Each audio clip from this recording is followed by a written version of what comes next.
Hello there, welcome back. Right, as you can see, today's three-way comparison, ZX Spectrum, Amstrad CPC 464 and Commodore 64 is going to be Heartland, which was released by Odin Computer Graphics in 1986. It wasn't a game I played back in the day, was aware of it, was never really my cup of tea sort of game, but I decided I'd try all three versions out. I had played it very briefly a couple of years back when I did a video top 10 best looking ZX Spectrum games, and I featured Heartland in it because it does look beautiful. But as ever, it's not a playthrough of any kind. I don't get anywhere near that. You know what I'm like. It's just to see what the versions are like and to generate discussion. As always, please share up your memories of Heartland if it's a game you knew back in the day. If not, is it a game that you consider trying out? Anyway, running order is going to be ZX Spectrum, Amstrad CPC 464 and then Commodore 64. See you in a sec. Okay, welcome back. This is Heartland from Odin in 1986. Spectrum version going first. Game I've only ever played very briefly. This is just to show the differences and similarities between the versions. It's not a playthrough. I can't get really far in this game at all, but it is a beautiful game, and I just wanted to showcase it to everyone. Right, controls are Q and A for, well, Q is jump, and also go through doors into the screen. A is to go through doors facing the screen, and N and M are left and right, and also they turn you when you need to get to the doodahs, when you need to turn to get through the doors. It's quite complicated at first to work out this mechanic, and I'll show you. Let's get into it. First thing you're going to see is, like I say, just how sort of like gorgeous Heartland is. Now, there's my character there. That's the hat. That's one of my weapons. That's the sort of weakest weapon. There are also fireballs and swords as well to collect. A hat takes 3 shots to kill someone. Oh dear. And what you'll see up the top there is, next to the hat, there's a little face of the bad guy sort of starting to appear. The wizard that's got a spell across the land. Now what I've got to do is I've got to go through here and catch that book as it floats towards me. And then sort of hot-foot it back this way. Now I've got to try and find pages of the book, which is the sort of final sort of magic spell, in order to, right, there's the fireball, in order to you know, defeat the bad guy or whatever. I didn't pay much attention to the plot. Now, unfortunately, the top hat keeps appearing quite a lot, and it will home in on you. It's the weakest of the weapons, so when you see it, you want to destroy it, really. So let's go. No, we've got to go. Right, so we've got to rotate our character, which has always been a mechanic that has I've always found quite difficult to get the hang of. Eventually, you get it. But if you're being sort of hounded by something across the screen, it really can be a bit of a pain in the arse. Now, graphically on the Spectrum, this is lovely, absolutely gorgeous. It's got lots of charm and character. There's not much in the way of sort of like slowdown or graphical glitches at all. It's nice and colourful, as you can see.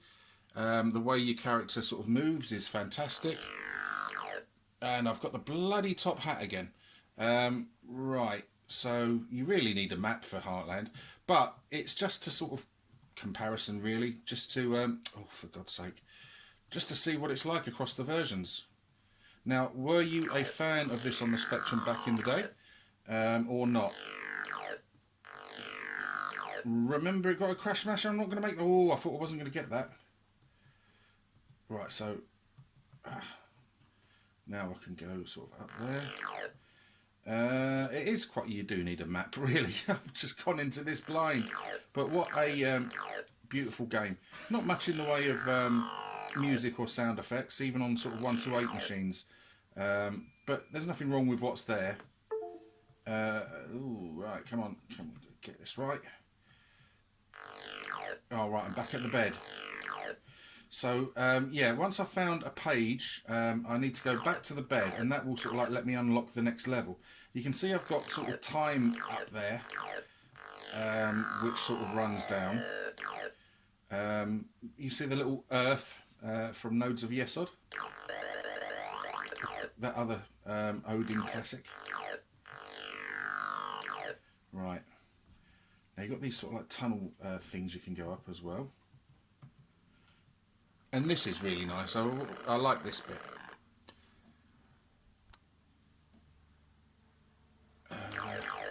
Whoa!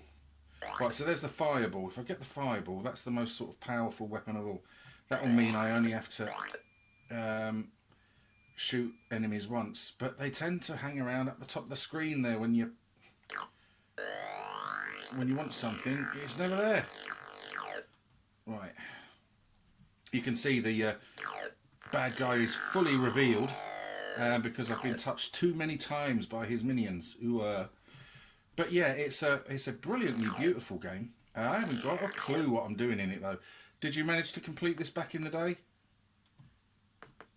I take it I can't go any further than that. Oh, I can. Ah! Oh yeah, and you can fall off the edge of things. I forgot to tell you about that. Yeah, absolutely beautiful game. But like I said, I haven't got a clue what I'm doing on it. But hey ho, that is nothing new with Bass. Right, okay. Let's have one more go. So at the moment I've got no weapons I can use at all. The top hat's just appeared there. And weapons, sort of like power-ups, etc., they appear to be randomly generated. I found a page of the book a couple of times, but it seems to be that again, where they appear is sort of random as well. So you can spend a while sort of wandering around and not a lot sort of happening. There's the fireball. I want the fireball. Thank you. And you can fuck off, Mr. Wizard.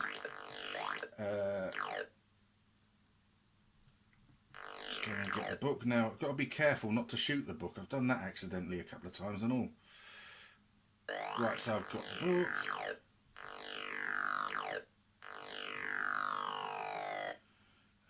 We'll go back this way.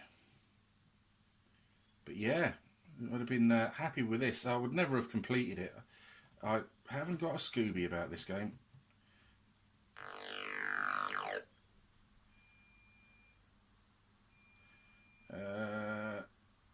Come on. Oh, probably want to go through there, don't I? There's a page.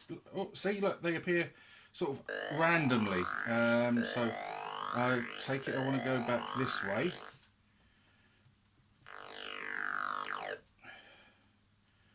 Now I came in through. Oh no! Don't fall off! Oh, for God's sake!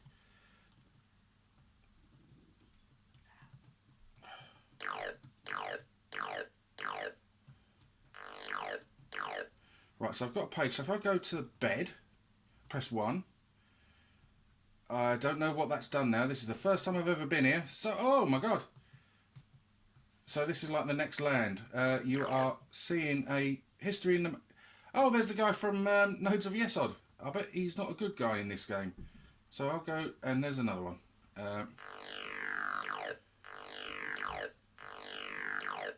Sorry, Charlie. Right. I've kind of knackered myself here because that's brilliant effect, that is. These sort of lifts. Oh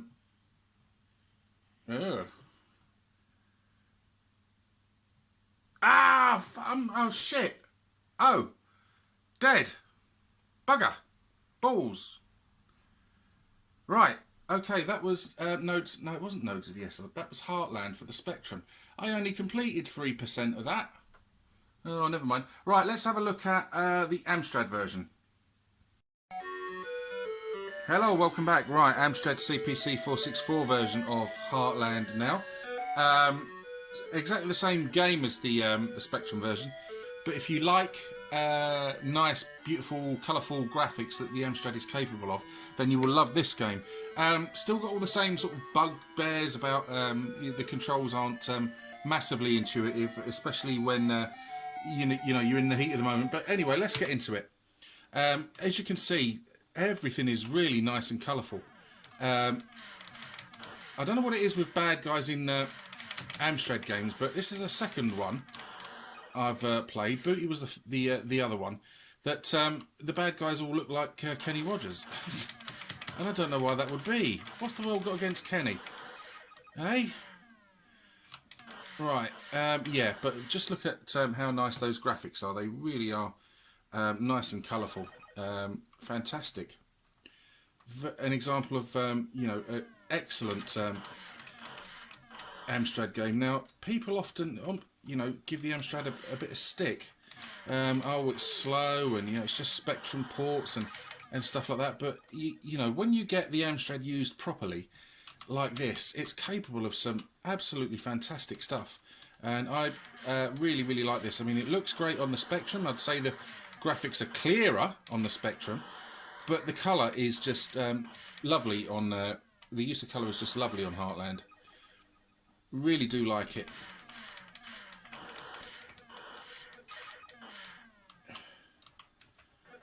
As for the game itself, I could take it or leave it.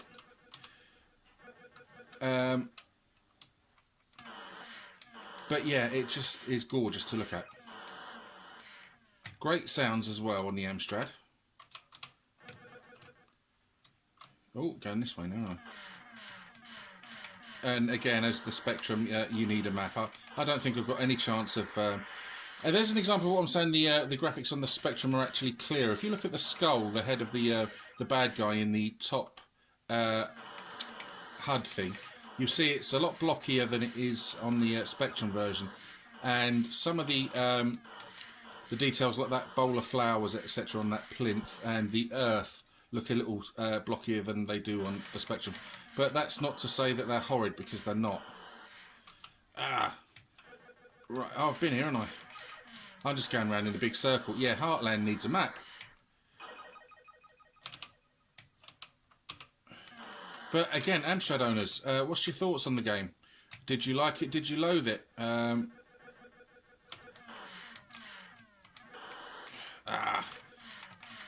Spectrum owners who have never seen the Amstrad version, what do you make of it? This is really great.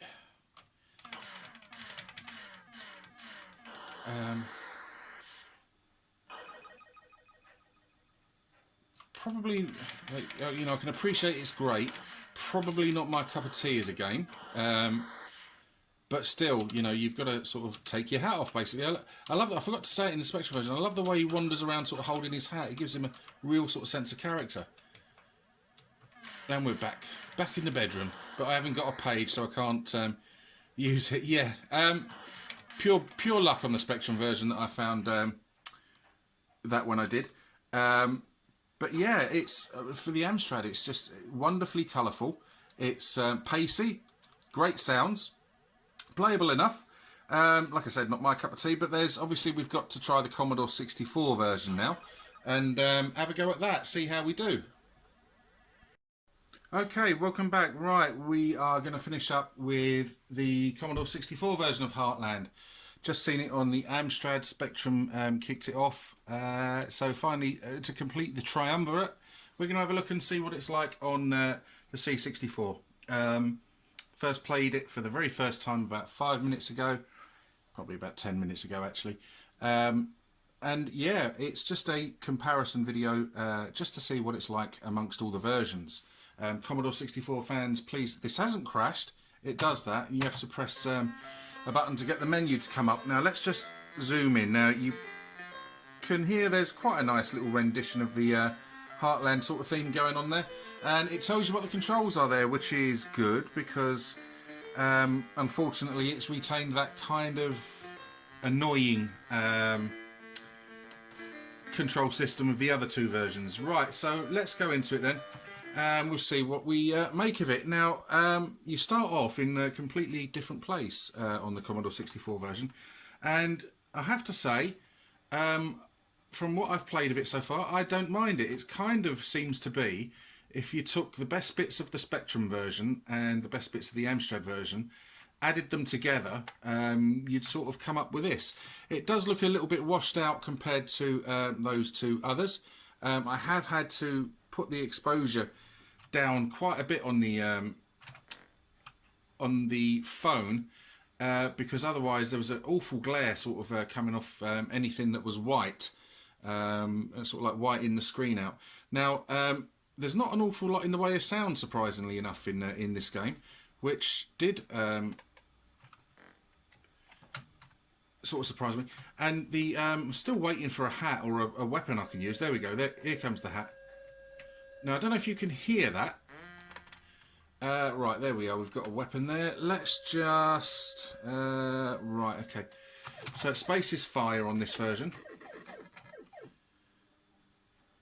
But yeah, it's decent enough. Like the others before it. There's nothing wrong with the Commodore 64 version that isn't wrong with the other versions. Now you can see the graphics, although not as colourful as on the Amstrad, they are a little bit more detailed, particularly in relation to plants and stuff. Now let's see if I had a bit of trouble getting in here on my other go. Ah, come on.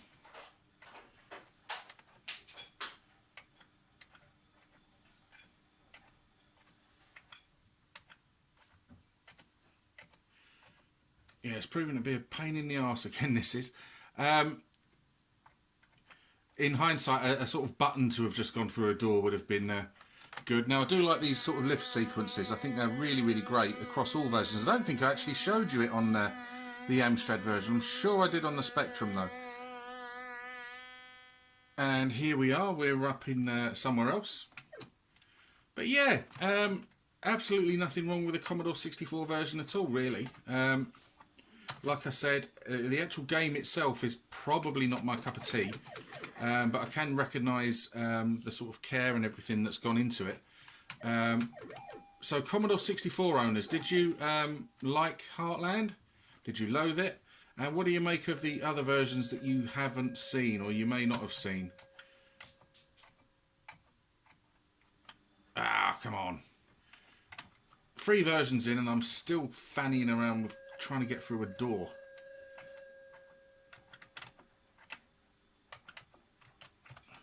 Come on. Oh.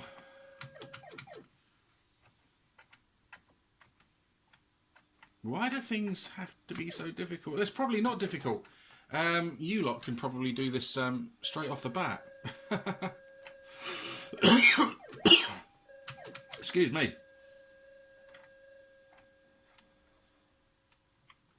I can't go... Ah, right, okay. So it's that... Right, I think I've got it now.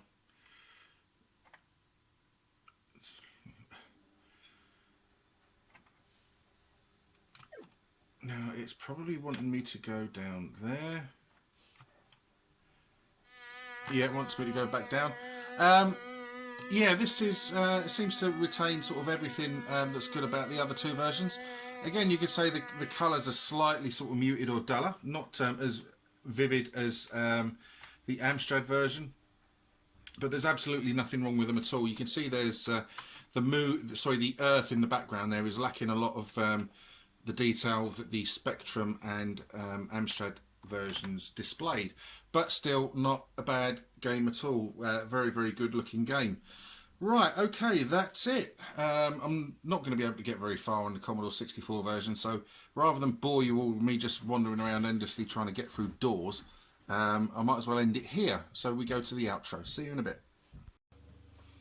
So there we are, the 3 different versions of Heartland from Odin. I have to say that the game isn't particularly my cup of tea, although I can appreciate the amount of skill and professionalism that's gone into it. It is a fantastically beautiful game.